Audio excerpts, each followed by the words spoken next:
The House Appropriations Subcommittee on Human Services will come to order. Clerk, will you take the roll, please? Chair Roth. Here. Representative Kelly. Representative Mueller. Here. Representative Beeson. Here. Representative DeSanta. Here. Representative Edwards. Here. Representative Longjohn. Here. Mr. Chair, you have a quorum. Thank you very much. Representative Mueller moves to approve the minutes of the March 4th meeting. There be no objection. The minutes are approved. Today, we have the department here today with us. It's a presentation on juvenile justice system and the Shawano Center closing. So we're going to have a nice conversation today, get some more information out there, and we appreciate it. We're going to give everybody 15 minutes, each group. So we get everybody in, make sure they've got time to talk, and we want to stay pretty close to that, or else we're going to go too late and session will start and they'll yell at us. So we don't want to do that today. So we will have first one up, Amy, sorry. Jeez, Amy Epke. Did I say that right? Yep. Thank you, Emily. Emmy. Jeez, Amy. Wow, struggled with the mouth today. Senior Deputy Director, Financial Operations, DHHS, Demetrius Starling, Senior Deputy Director, Children's Services Administration of DHHS. Welcome to both of you before the committee, and please start when you are ready. Thank you. All right, good afternoon, and thank you for the opportunity to be here today. As mentioned, we're going to talk a little bit about juvenile justice. Demetrius is going to start us off with an overview on juvenile justice, and I'll touch on the budget pieces at the end. First and foremost, thank you, Chair Roth, for allowing myself and Amy to come in and talk a little bit more about juvenile justice. I apologize in advance. I have a raspy voice, still trying to get over a cold here. So just to give a quick overview over the juvenile justice mission within our department, our mission is to ensure all youth and families of diverse populations involved in Michigan's juvenile justice system have equitable access to a continuum of research and evidence-based services that provide rehabilitation opportunities in a safe, supportive, and respectful environment that honors the youth and family voice. And I will be remiss if I didn't acknowledge Lieutenant Governor Gilchrist, who signed a package of 19 bills back in 2023 to keep young people out of our systems, in our detention system facilities, and also provide community-based help and funding for some of those youth to be reintegrated back into the community. So first and foremost, how does the Michigan's juvenile justice system work? So here this slide notates that, right now we have over 400 youth who are currently in delinquency or have open delinquency cases in Michigan. So to break that down even furthermore, approximately 1 out of 4 are under state warship, and the majority of the youth are under court warship. So what that means is that there's a consent calendar that's in place, and it's a formal process in Michigan that allows Michigan courts to determine who the formal jurisdiction should be with, whether that child stays with the care and jurisdiction of the county or is remanded over to state supervision. And if that's the case, that's where formal processing comes in for a formal calendar that allows the filing of petitions, complaints, and other legal instruments that require the courts to adjudicate that youth over to the care and supervision of the state of Michigan. So within that, the courts review the child's case and determine if the youth will be under our state or court warship. They would determine competency to proceed in trial if needed. As I stated, you have 1 or 2 avenues to take, either the consent calendar or the formal calendar. And from there, the counties will handle the majority of the juvenile cases directly. In most instances, as I noted, 1 out of 4 cases are under state warship, the rest are under county warship. So within that, we have what is called our case management system that is overseen by our juvenile justice unit, and basically they will go over the case management tool. They'll make sure the risk assessments are done on those particular youth, and if they're committed to the PA 150 Act, of course, they can go to one of our state-ran facilities or a facility that we are contracted with the department. They also do the pre-sentence investigations by conducting our pre-sentence investigations for youth who have been waived to an adult system but may be considered for sentencing as a juvenile. And within those risk assessments, they're completed, and that from there they determine the level of care for each and every youth. We don't have cookie cutter services. Each and every youth has a specific care that's assigned to that youth, and it matches that youth to community-based services or residential services that best meets their needs.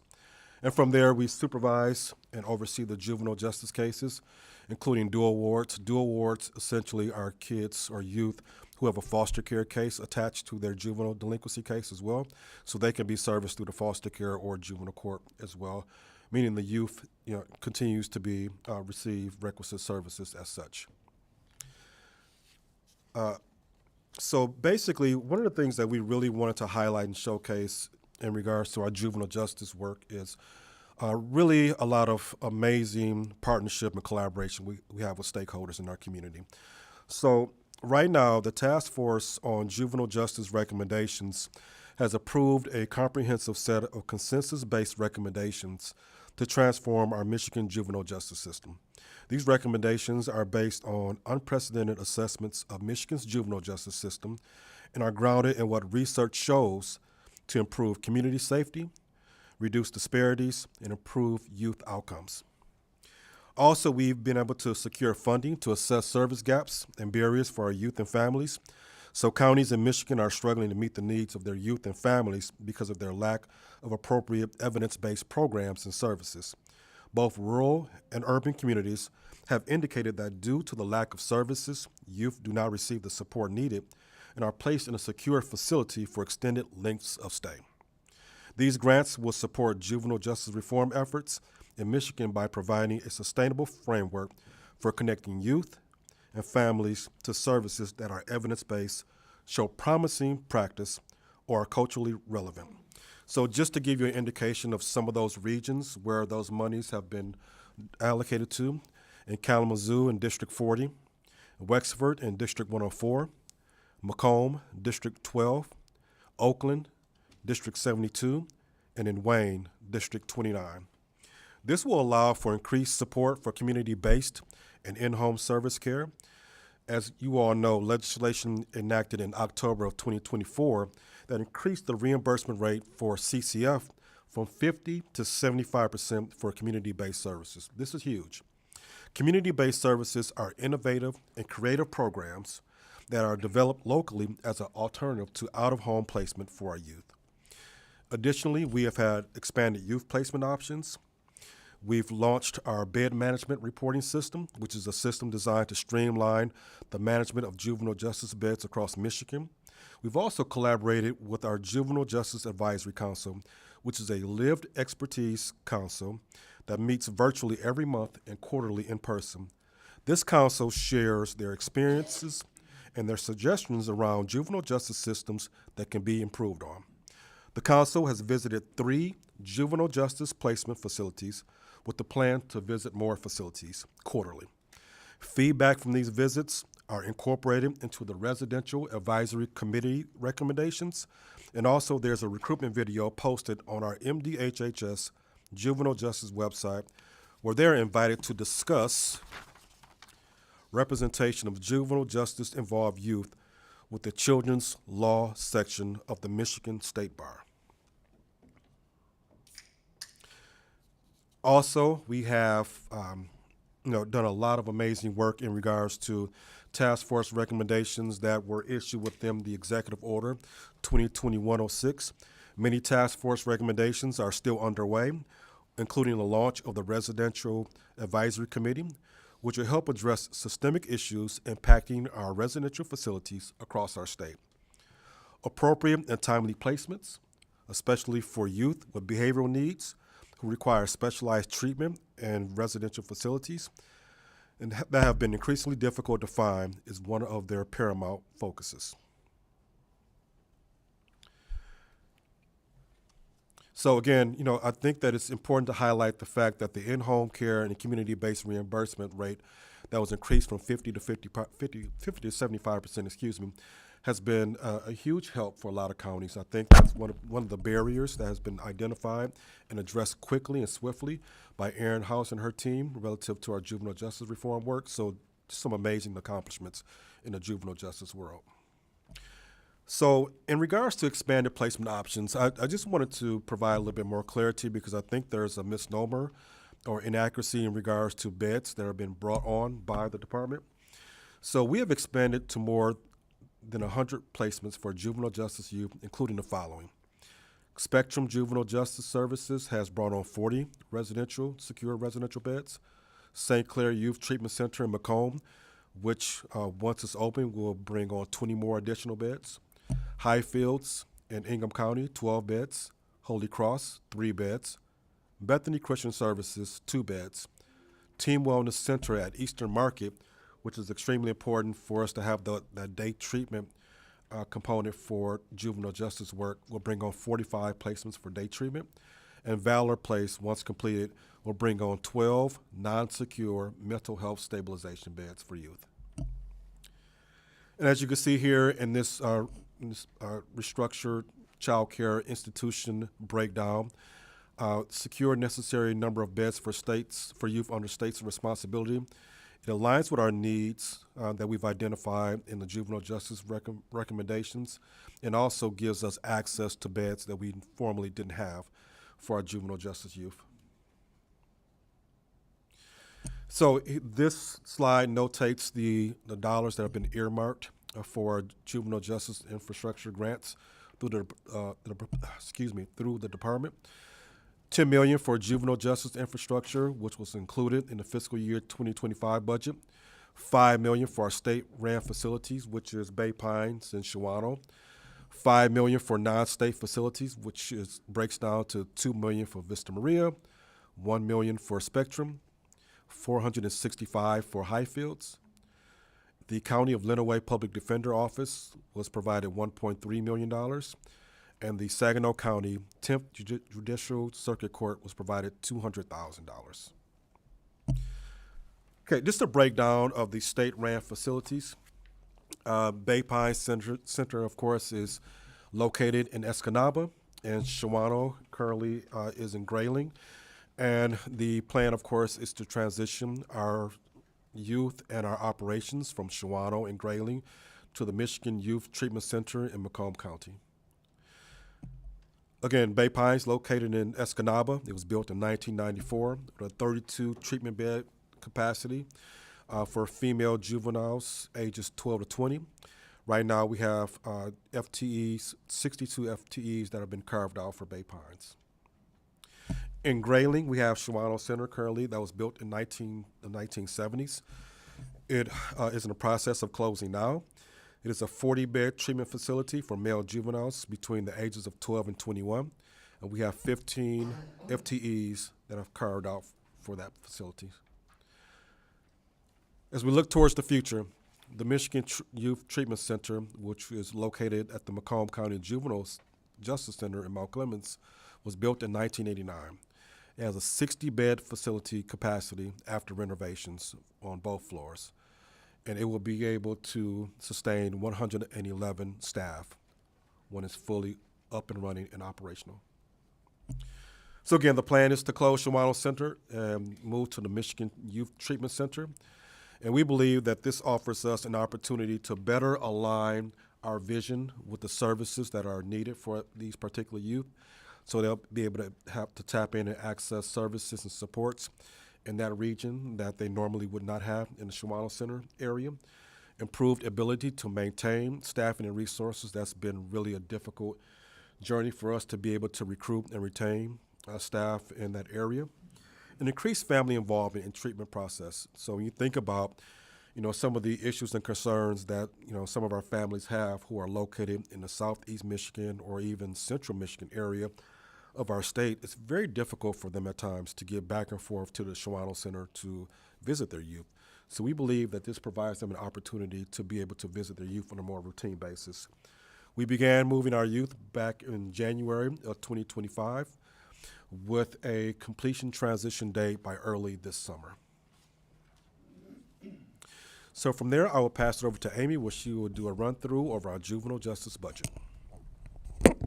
Good afternoon. We only got a couple minutes, Amy, so Okay. please, if you can move it quickly, I appreciate it. All right, I Thank will you. be very, very brief. Thank so. you. Good afternoon. Again, I'm Amy Epke, Senior Deputy Director of Financial Operations, and I want to thank the committee, the subcommittee, for all of your support in the past in terms of the funding for juvenile justice. I'll go very briefly through these slides, but the main thing I do want to point out is just the significant strides that we have made in juvenile justice.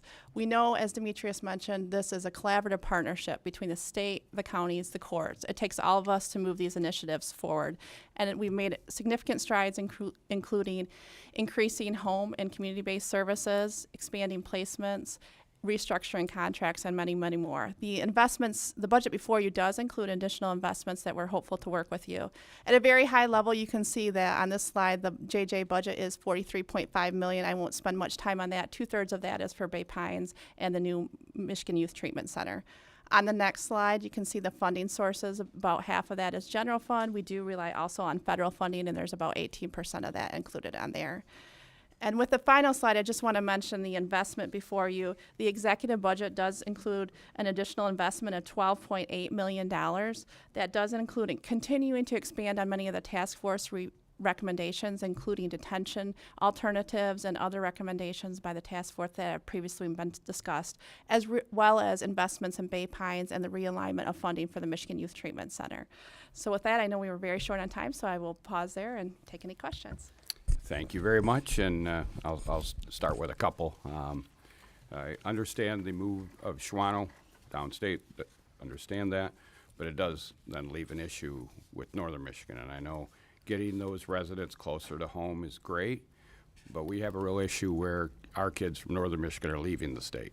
And so it's nice that they can stay in the state, but I'm a little concerned that our residents aren't staying in the state. And I'm concerned about some of those things down the road. I think we're willing to fund where we need to fund. And some of the beds that we showed today, good, but they're not secured. And unfortunately, I know there's been a push to get more residential rooms and suites, not suites, rooms, but the fact that we do have, unfortunately, some kids that have to be detained. And I say that with treatment in mind, too. I don't mean that as a singular issue, but that is a big issue for our area, and understand that that is a concern from a lot of folks. Having those beds that can be secured is important for us. So I will open up to any members that might have a question. Vice Chair Edwards. I thought it was a microphone closer. Thank you, sir, Mr. Chair. I do have a couple of questions, but I'll try to minimize them. I guess my first question is, Toronto Center has 40 beds, but is decreasing to 20. At least that's what your presentation indicated. So it originally has 40, and it looks like it's decreasing to 20. But there's programs that are already placed in there. What's going to happen with those programs? So just for clarity's sake, there are 40 beds at Schwano. Mm-hmm. However, once everything is up and running at the Macomb facility, altogether we'll have 60 beds. So it'll be an increase of 20. Okay. And to Chair Roth's question or concern in regards to secure beds, those beds at the new facility in Macomb, they're secure beds. And on top of that, we have other providers that are also bringing more secure beds online, such as Spectrum, that we have a 50-bed capacity contract with them already with. Yeah, and I just want to add, that's part of the reason we wanted to show the individuals that we contract with as well. So it's not just about the state facilities, it's also about the individuals that we're working with on contract to secure those beds as well, too. So again, it's really that state-county court partnership. Okay, but my second question was, in the current program at Macomb County, there is programs there, rite of passage is there. They have 20 individuals there, correct? What is going to happen with that program when you guys shift completely there? So the plan is for the RP to eventually find another location, and they will transfer their programming there. However, we're right now taking it very slow in regards to once we transition into the new building, that we'll have likewise programming that meets the needs of our particular youth. So it's not going to be a cookie cutter services. We're moving away from that more punitive, more restrictive mentality towards a more restorative justice mentality. So we're taking into account all the other folks who are doing great exemplary work in the world of JJ. We're getting professional guidance from OJJDP to make sure we're bringing on the right clinicians, therapists before we transition into a new building. My head is spinning. I have too many questions. I'm sorry. No problem. On that line, and I know Representative Mueller has a question, but I'm going to ask you this one first. What about the 58 FTEs that are at Shawano? What's the plan with them? Where are they going, or is that your question? Oh, God, I'm sorry. Representative Mueller's got that question. That was his. So yes, we have provided a transition plan, and we're working in conjunction with our HR folks, and we've talked with the staff there routinely. I actually went up there myself to have a face-to-face conversation with all the staff. Some of the folks will be on a transition plan to go to the new facility. Some will opt to take other positions within the state, and we're trying our best to help any folks who are not in the, don't have the ability to either transfer or commute to find other positions as well. Representative Mueller. Just a quick follow-up. My concern is the same as Rep. Roth's concern. We're only going to have one juvenile detention facility for basically north of Flint. I know that, to me, that doesn't sound like it's a good idea. I mean, I know you guys have a purpose for doing it, but we need to make sure that we take care of our neighbors to the north and keep the people employed up there at this center. I mean, if they need improvements to keep it open, I mean, what was the decision that you decided to close them? Was there violations, no violations? For Shawano? And the thing, for Shawano, yeah, because you have one in the Upper Peninsula, but what does everybody do from Bay City north to Mackinac? And then you have one for all the kids across the state, but you're focusing your efforts on the more urban areas when the rural areas still have violent juveniles that need to be detained. Right. I mean, I was a deputy for 19 years, and trust me, 16-year-old did that to my finger. Mm-hmm. So unfortunately, some of the more, I don't want to speak out of turn, but kids need to be locked up. Some of them, not all of them, but some of them. And I think what we're doing is kind of going down a road of this criminal justice reform that doesn't take into account public safety. And to take away a placement center in northern Michigan to move it to Detroit, where you have all these municipalities that have more money than they have up north, I think is kind of irresponsible. So what was the decision? I want to know what the department's decision was to take away from rural areas. I mean, aren't you sending kids out of state too? At least these kids are in state. We currently don't have any state-placed youth out of state. There's none in No, none in the not criminal justice system. through MDHHS, no. Okay. Yeah. But County- you can get the what I'm counties- saying is, yeah, yeah. we can't continue to ignore our friends to the north. Right. So the counties have the ability to place youth out of state if they so choose. But as far as the department, we haven't placed any of our JJ youth out of state. And so when it comes to Shawano, it was a very difficult decision. It was not a decision that was made in a vacuum, right? But when we look at the fact that we could never see or fully realize a full census with the beds that we had there, it was a very difficult region for us to recruit and retain staff in that particular region. So, and also when you think about the restrictiveness in regards to our families being able to go back and forth to see their youth, it made more sense for us to find an area in the southeast Michigan for this particular relocation. Now, I'll take into account, Rep. Mueller, that there's some gaps within our juvenile justice systems. I don't think we're shying away from that. And we'll continue to have dialogue with folks who are willing to bring on more treatment and therapeutic beds in respective areas. But right now, I think that the department's stance was that we needed to make sure that we have the requisite services and staffing to take on this particular population. Okay, and the other thing is, what do the police officers do in the rural areas up north? Like when I worked in Livingston County, we didn't have a juvenile detention center, and we had to deal with violent juveniles. Mm-hmm. We either had to take them to Ann Arbor or up to Flint. But what are they going to do up in Grayling when you have a 16-year-old that commits aggravated battery against their parent? Where are you going to place them? And then where does the sheriff's department up there, then they have to detain these kids somewhere, and then they have to drive them all the way down to Macomb County. Yep. That doesn't seem like it's very good use of taxpayer dollars either, when you're going to have to pay 2 deputies to transport these kids down there, when it seems to me it's more of a recruiting and retention issue within the department to maintain and make these places up north suitable for people to live there and work. Because again, I'm not for closing that facility, and I'm not for taking services away from our friends in the north. And I think the department should consider that as well. Thank you. Representative Beeson. Thank you for your presentation. My concern is putting a lot of young people in because it's cost effective for us to put them together. It's never a good idea to put young people that are maybe a little bit like groupthink, okay? And the worst you can do is add the groupthink a group because it saves us money. I'm curious because I'll be here long enough because I can be here long enough to hold you accountable like I get to do in many departments. But I need to know that you're going to be statistically showing me that when they're coming out, they're actually doing better, not because it's cheaper for our state, because you guys want to make it look good to get reelected or get rehired in. I want to make sure that these people have a better chance to succeed. And usually it always seems like in all our schools, the smaller we go, the better it is. But now you're going to tell me that we're going to jam them all together because we need to save money in the state. And that's my only concern. In a populated area and not in a up north area where there's different opportunities. So that's all I want to know is, are we going to keep track of this? Because next year when you come in front of me, I want to make sure that if we did do this, right, that it's better and everything is going better and there's not because kids attach to more kids and not, that's my only concern. Yeah. And I appreciate that. And I appreciate the level of accountability that you are going to hold myself and my team to on this because, to be quite frank, we don't really like the whole idea of locking kids up just for the purposes of locking kids up. We are more of the mindset of therapeutic, rehabilitation for restorative justice. So, but at the same time, it's a melding of two worlds.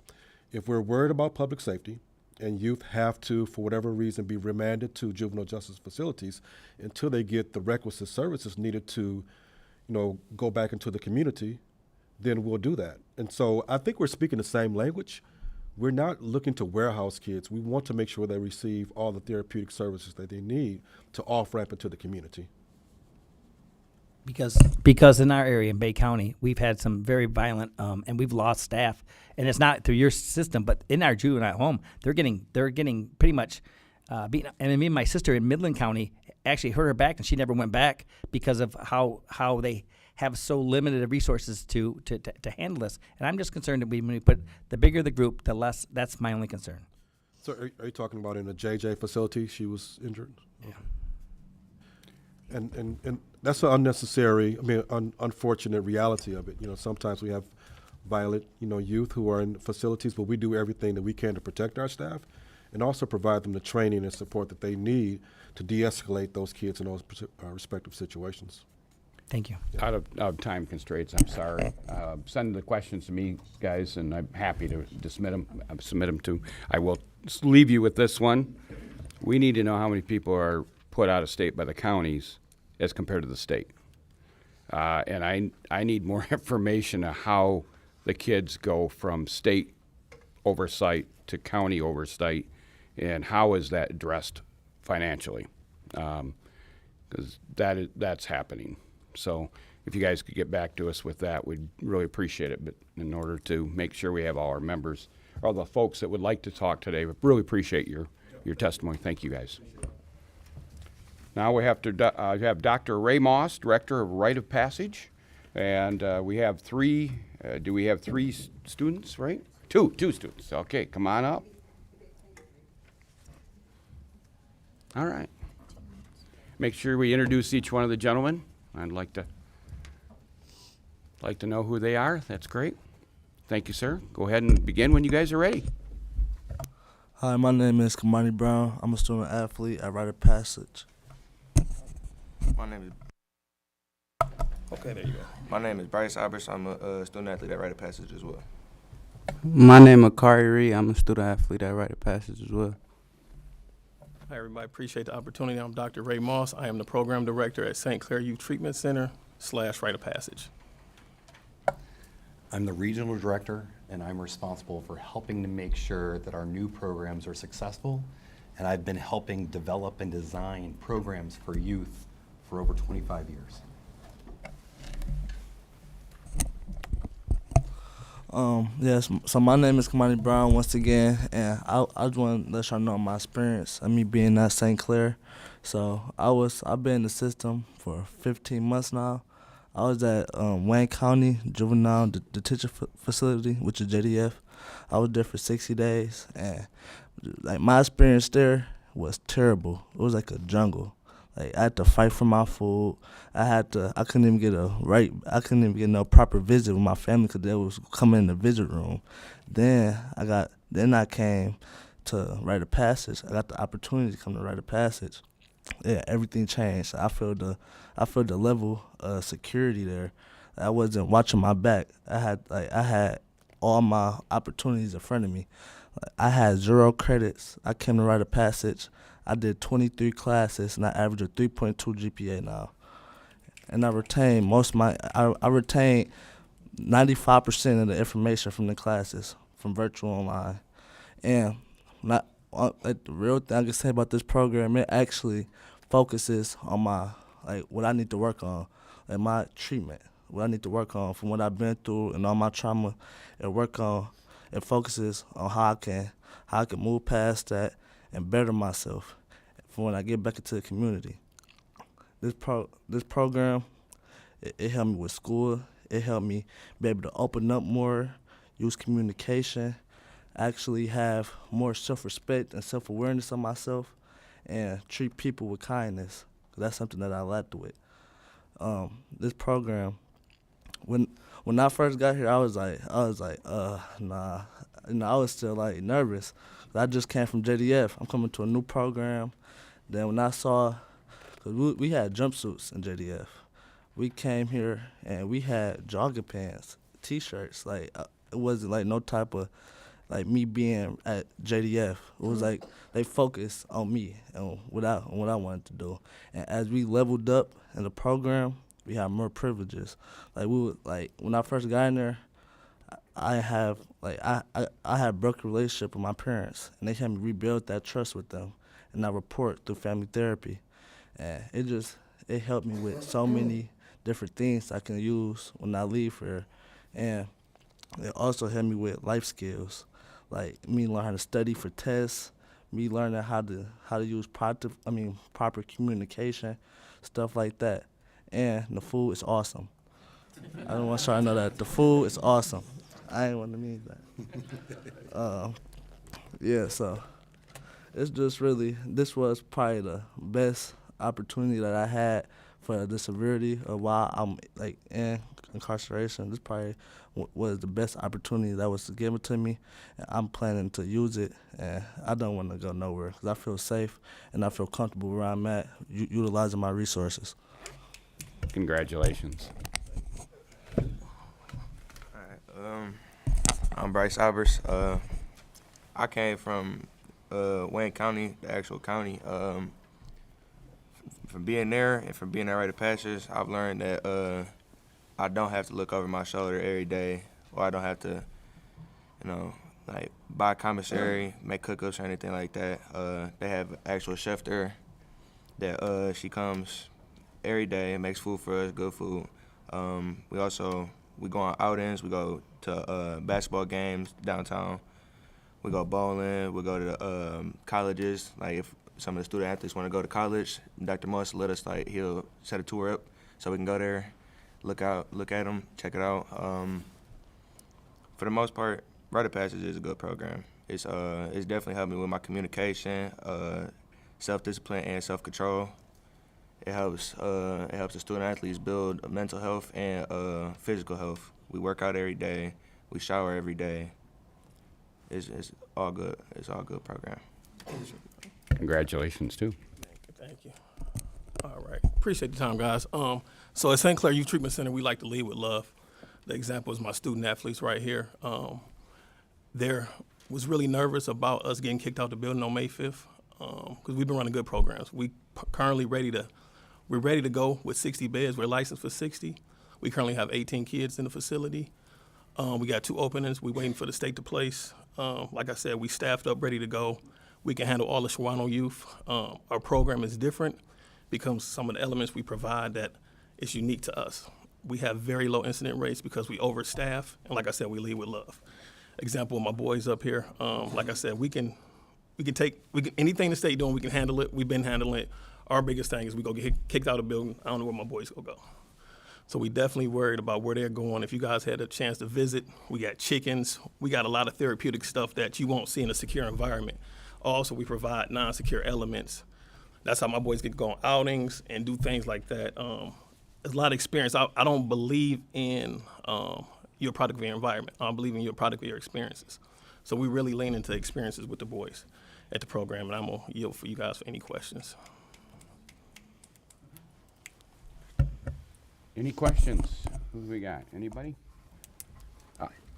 Okay, yes. Representative Long John, go ahead. Thank you, Chair. Thanks, you guys, for your testimony and your willingness to be here today. It's really great.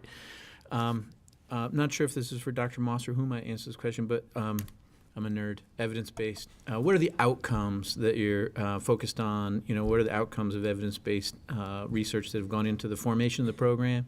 Building on comments that were made earlier by one of my colleagues, like what can we look forward to? What does the evidence show us that comes from this kind of program over time? That's a great question. I'm going to yield that to my therapist, boss. Okay. I hear a lot of buzzwords in this field. Buzzwords like restorative justice, juvenile justice, clinical setting, therapy. Our proof is right here. It's at the table. I'm not talking about beds today. I'm talking about our students and our student athletes. We work with them day in and day out, and we see the change in them because it's demonstrated change over time. If I ask any one of these students therapeutic questions about how they're doing, what their treatment goals are, what the stages of change are, they can describe these to me because we've worked with them, we've taught them, and they have been able to make those changes. Do we have outcome studies? Absolutely. Do we have good evidence-based research on our students and how they do in the program and post-program? Absolutely. Do we good data assessments for students as they come into the program, and we identify their risks and their needs, and then we do specifically designed treatment for those risks and needs? Absolutely. That's the only way to do this work. And in order to do this work well, we have to treat the child based on the issues that they have. Conduct disorder is treated differently than sexual abuse. A kid who's dealt with neglect and abuse is different than you would treat somebody with oppositional defiant disorder. So we have to create space in small enough settings to treat each of those different kinds of needs. And that's what we have successfully done in the year that we were asked to come into Michigan and help with the crisis. We have successfully done that. And we built this program, and we've been running and operating a successful program with low incidence for a year and a half.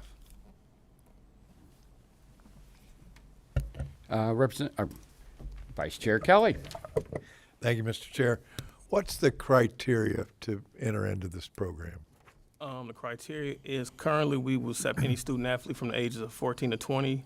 The only disqualifier, any prior arson or any deep sexual misconduct. That's it. So you've mentioned student athletes. Mm-hmm. So these are all adjudicated student athletes? Yes. So this was set up specifically for that? So we're specifically designed, thank you. We're specifically set up and designed as a secure program for youth that have been in secure placements and need secure placements. And I do agree that some youth do need secure placements. That's where they are treatment-wise, and we have to start from there. But I don't understand the bifurcation for student athlete versus just any. Oh, we call them student athletes because we try to normalize behavior. They're not inmates. They're not. Oh, it's just okay. All right. I go by student athlete in the program. Thank you. Yeah. And then a second question, what's the capacity? We're currently at 20 beds, but we got the capacity to go to 60. We're licensed for 60 right now, but like I said, it's just bureaucrats in the way, so I don't even want to speak on that. Okay. I just want to serve kids. All right. Thank you. Mm-hmm. Representative Beeson. Thank you for being here, guys. Mr. Brown, I like that you talk about the food because I'm the food guy, and it works in the state. It works for hunting, and it definitely works for people. I appreciate that. How are you feeling not knowing where you're going to be, and what's the outcome looking like for you in the next couple of weeks? So me getting that news about me possibly moving, it's like I gotta go somewhere else that's not safe or that's not treating me with the same love that this program is, or not feeding me the same. Like this program covered all my needs that I would want. This program is gonna do. This program doing the best that any other program would that I would go to, even for my type of charge that I'm in here with. This program will do the best, and if I do leave this program, I'm probably going to restart my time and go to another program that's unsafe and not doing the same thing that this program is providing for me. Thank you. Vice Chair Edwards. Thank you. Thank you for that. I'm really concerned about where you guys are going to go. So do you have a location in mind? Do you have a plan, a time frame, anything like that? You have brought 10% of what you service here, and these are excellent young men here. So I'm really concerned about what's the next move or next plan for them. We don't have a current location. We're looking in Wayne County. The state told us we got to leave on May 5th. Like I said, we're willing to service the youth from Juvenile and just be a help to the state of Michigan like we've been doing. Or we need some help to find another location. So my biggest thing is just taking care of my boys. I'm ready for 60 beds. I'm ready to service more youth. Like I said, that's what we like to do. That's what we're in the business of. And I hate to even be here right now because it breaks my heart because they're worried. They finally got somewhere secure to be, and they went through a lot. They've been in the system waiting for a bed for a long time, maybe some of them up to 18 months. So they finally got a home, and for them to move, it's devastating. Yeah, Representative Mueller. Just out of curiosity, how often has the department came down and visited your facility and seen what you do? A lot. As you see, our names just kind of mirror each other. We're St. Clair Youth Treatment Center. The new spot is called Michigan Youth Treatment Center. So I think they've been down a lot. And our modality is a lot different. Like I said, we're a secure facility, but we got non-secure elements. So once my boys reach to a certain level, we try to normalize behaviors and take them back out in the community. There's no other programs that's doing that right now. Once they reach a certain level, they get home passes to get connected back with their family. So like I said, we do a lot of stuff differently, but we do it from a lens of love and empathy. Guys, thank you very much for your testimony. I really appreciate it. Thank you, and congratulations on what you're doing there. Thank you. Thank you. Good. All right, we have Matthew Wallach and Lauren Skinner from Wolverine Human Services. Please come on up. We got about 5 minutes, guys. I'm sorry to rush you, but keep everybody on time. I appreciate it, and we'll probably ask questions after the next two people testifies. Thank you, and go ahead, guys, when you're ready. Thank you. Good afternoon, everyone. My name is Lauren Skinner. I'm the Vice President of Residential Services at Wolverine Human Services. And just to tell you guys a little bit about the programs that we currently have in the juvenile justice space. So we currently operate out of our Vassar campus. Our Vassar campus is a non-secure location, and we currently are contracted for both boys and girls. We service youth currently from Wayne County specifically. And we are contracted for 24 beds in each of those facilities. We currently have 10 boys at our CFC program, and then we have 6 girls at our Vassar House campus. Within those programs, we offer non-secure services. We offer transportation for family members. We do know that coming from Wayne County, it can be very difficult getting up to Vassar, as it's probably about an hour and a half to 2 hour drive, depending. So we do offer transportation for the families to participate in family therapy or even visitation and home passes as well, too. We're able to transport our youth down to participate in their reintegration passes as well. We are an evidence-based program. We're the first in the state of Michigan to have everyone from our CEO to our maintenance staff to our clinical staff to our youth specialists to be certified in CBT. We are also currently working with the Traumatic Stress Institute to incorporate more trauma-based practices within our facilities as well. So with our programs, we continue to offer education, and we do have kids who graduate from our program. We partner with Tuscola ISD, and they come in and provide educational services within our program. We do have a merit-based program as well too, where they are able to earn different levels and different privileges as they continue to progress through the programs at both Vassar House and our CFC location. We do also have an opportunity to continue to expand those services and expand different opportunities for our youth, not just in the Vassar location, but we also have a 100-bed secure facility that is not currently occupied at this time, which is in the Saginaw area as well, too. Awesome. And then I'm Matthew Wallach. Actually, whether I look like it or not, I may have some of the most experience in child welfare and juvenile justice in the room. I'm a third-generation child welfare and juvenile justice social worker. My grandpa actually founded Homes for Black Children, still alive and well in Detroit, the first minority-specific foster care agency in the nation. And then my family went on to found Wolverine Human Services, who we're talking about today. At its height, back in 2020, Wolverine had 27 unique child welfare and juvenile justice programs, 20 of which were in residential facilities, both male, female, across secure and non-secure. Wolverine is more than happy and ready to get those solutions back in place, and is more than willing and ready and has been working with both Wayne County as well as the state to hopefully get those back in place. And the final thing I will say is something that we have not discussed, which I find highly important, is technology infrastructure. When we talk about accountability and the ability to prove that these services are providing the outcomes that we expect, we need to have the technological systems in place for case management, intake, as well as back into the system, because at the end of the day, what we care about is recidivism at this table. And if a child is going back into the services and care, and nowhere has anybody asked, are these children ending up back in services? Are they ending up in our correctional facilities at the end of the day? And if we can't appropriately track and demonstrate that data to y'all, we are failing at our jobs. Any questions? If we got a couple minutes, they were quick. Representative Kelly. You said you had a 100-bed facility in Saginaw not being used? Correct. It unfortunately lost its license back in 2020. It's able to get relicensed in July 2025. We have attempted, I believe, at least 3 times to relicense with the state and have been denied accordingly.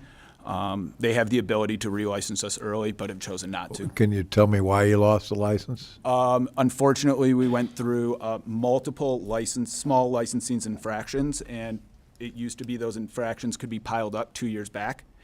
So at the end of the day, like most facilities, mind you, in 2020, there's over 900 residential facility beds for children in the state. There's less than 500 today. Like the other partners within the time, we saw those same types of issues, multiple licensing infractions. Thank you. Yeah.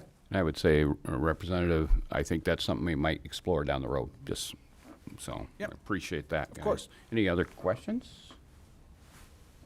No, thank you for your time, guys. Yes, really thank you, appreciate guys. it. Next up, we have Cameron Clark, Leelanau County. Cameron is Family Court Administrator in the Family Court of Leelanau County. Thank you, Cameron, for coming. Thanks for having me today. Way down here to way down to Lansing here. Yeah, it's long. It's a long hike, but someone's got to do it, right? Right. So I don't even know where to start with what I've heard today from other people. I guess I'll start with this. Rite of Passage, who did a presentation here with their youth, I hold in the highest regard. They have programs all over the United States, and they do some phenomenal work with young people in secure facilities. Tagging along with that, we've had discussions with them, we meaning Leelanau County and Grand Traverse County here, have been in discussions with them for several months, and they have an interest, as far as I can speak for them, with Mr. Shipman, they have an interest in providing more services to more kids across our state. There are issues with that in terms of restrictions that are placed on child caring facilities, child caring institutions, CCIs. The issue of Qualified Residential Treatment Programs, QRTP, is an issue. And it is keeping some private agencies from wanting to do business in the state of Michigan to help youth. Some very restrictive things that create, in my opinion, some unsafe situations in some of the centers around the state. The inability or the restrictions on holding a child until they can regain control of themselves in a safe fashion has really been hampered with QRTP. The ability to place a child in a quiet area, in a secluded area, so that they can catch their breath, regain their composure, and rejoin the group has been very difficult now for some of these private agencies to comply with. And so they're hesitant now to wade into those waters, which is unfortunate. But what I really wanted to talk about today is, and I've heard it echoed a few times already here with some of the representatives, there are 41 counties north of US 10, about 1 million people. There are really no facilities north of US 10 for the assessment and the treatment of young people. So that's a lot of kids who are in need of care. We do not have the ability to offer them a continuum of care, a continuum of services in the northern part of our state. We can do diversion, which in my county, 90% of kids are diverted from the formal court process. We take that very seriously and do a phenomenal job catching kids early, 10, 11, 12-year-olds, providing them with services and structure and mentoring to keep them out of the system later on. And that works for a lot of kids. But the continuum moves from diversion to, you heard the term earlier today, consent calendar. That's like a super secret probation with kids who've been petitioned into the court. And if they complete those terms of probation, their case goes away, literally disappears like it never happened. Then there's formal probation, in which a kid is adjudicated, formally adjudicated, and that stays on their record until that adjudication is set aside perhaps someday. But beyond that, there's nothing up north. There's no treatment, and I'm not talking about punishment here. I'm talking about a continuum of treatment in which kids can be assessed and then come up with a treatment plan that meets their needs in a secure facility. And the facility might keep the kid for 30 days, let's say, or 60 days to do a really well-done assessment, send the child back to their community and say, here's the treatment plan for this child. We think you can do it within your community. But it also might be that child's assessment may say 12 to 18 months of treatment in a secure facility is what this child needs in order to have a good outcome at the end of the day. And up north, we don't have that. And when I say up north, I mean from Wayne County to Menominee. Do you know how far that is? It's like 12 hours. It's literally a different time zone. They're in the central time zone. We have a proposal. Leelanau County, Grand Traverse have a proposal that we ran it by the House and the Senate 2 years ago. The Senate didn't like it as well as the House, so it didn't get funded. But we feel like in the Grand Traverse area, it is the population center of northern Michigan. There's more people in Grand Traverse County than any other county north of US 10. We feel that we can support a 32-bed facility up there.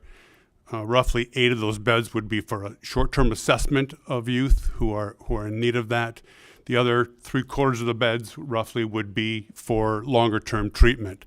And the reason that we came up with 32 beds is because when we did a survey of those northern counties, that survey said that we could fill a 32-bed facility twice over. We're not saying that we're wanting a 64-bed unit, but that was the demand for those services at the time that we did the survey 2 years ago in 2023. And it's no better now than it was then, I'm telling you. I am all for community-based services.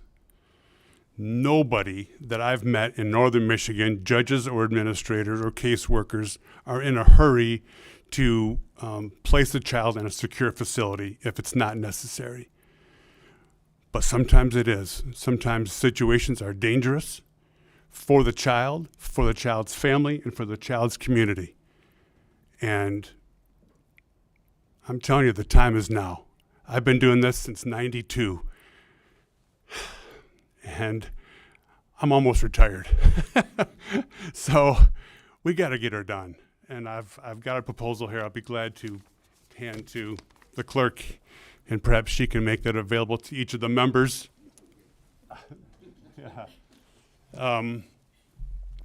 We feel we can adequately staff a 32-bed facility. We would love, if it comes to pass, to be able to contract with a rite of passage type of organization that does great work with kids, has great outcomes, and it's not a waste of taxpayer dollars.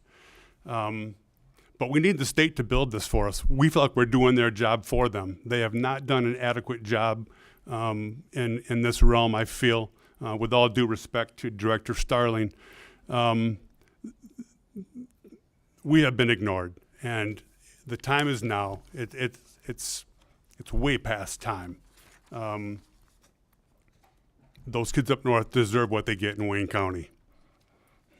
Thank you, Cam. I appreciate it. Any questions? And Cam's right. A couple of years ago, we thought we had the facility, and unfortunately, the Senate didn't concur in conference, so we did not get the funds to do so. So we are lacking in those services. Appreciate everybody talking today and coming in and sharing with your stories, and I'm sure this probably won't be the last time we talk. I really appreciate it, but with time to get ready and go to session, I appreciate everybody's time today, and thank you. Have a good day. We are adjourned.